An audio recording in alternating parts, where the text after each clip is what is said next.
Today on Newsbytes, Giggle-triggers in D.C., political spying, and Russia pees on NATO. Stick around for these bites and more, all on today's Newsbytes.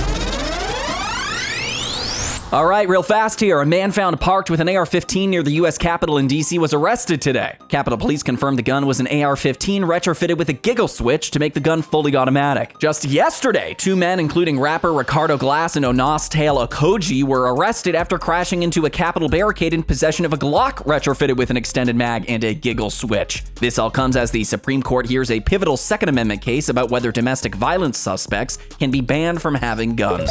All right, here's the story. A state chapter of the conservative Alternative for Germany AfD party in Saxony-Anhalt is now officially declared a right-wing extremist group with, quote, definite extremist aspirations by Germany's domestic intel agency BFV. It's the highest threat category possible, which allows the BFV, whose president was appointed by current controlling government's Marxist-inspired SPD party, Socialist Democrats, to legally spy on AfD opposition party members through covert surveillance, false documents, wiretaps, and digital or written communications. A few days ago, AfD polled higher than the nation's second largest CDU party in Anhalt for the first time, threatening SPD's socialist control in upcoming 2025 elections. Okay, and this comes as last night in Dresden, Germany. Pro-Christian protests spurred by pro-Palestine protests brought thousands to the streets. The PIGIDA group, whose motto was Age of Religious Wars on German soil, welcomed several AfD guest speakers. Tonight in Spain, Patriot protests also shared similar sentiments, chanting Spain is Christian, not Muslim. Watch.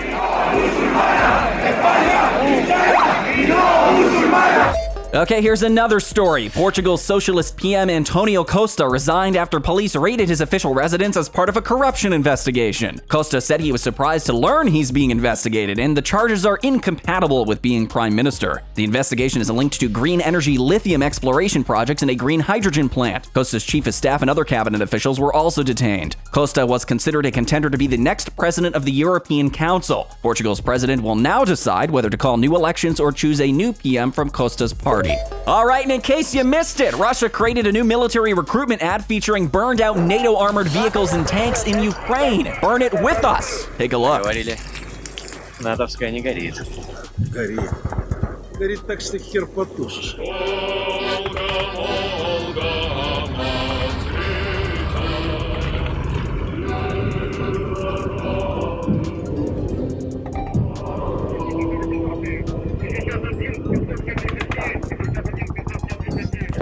Okay, NATO and the U.S. are suspending participation in the 1990 Conventional Forces in Europe CFE treaty. The treaty limited conventional military forces in Europe after the Cold War to build trust and transparency with Russia. However, Russia breached limits in the 2000s during wars in Chechnya and Georgia and suspended adherence in 2007. Suspension gives NATO the ability to deploy military forces on its flanks near Russia and Ukraine without violating the treaty. Russia fully withdrew from the treaty in May after giving 6 months' notice. The NATO withdrawal could signal an escalation.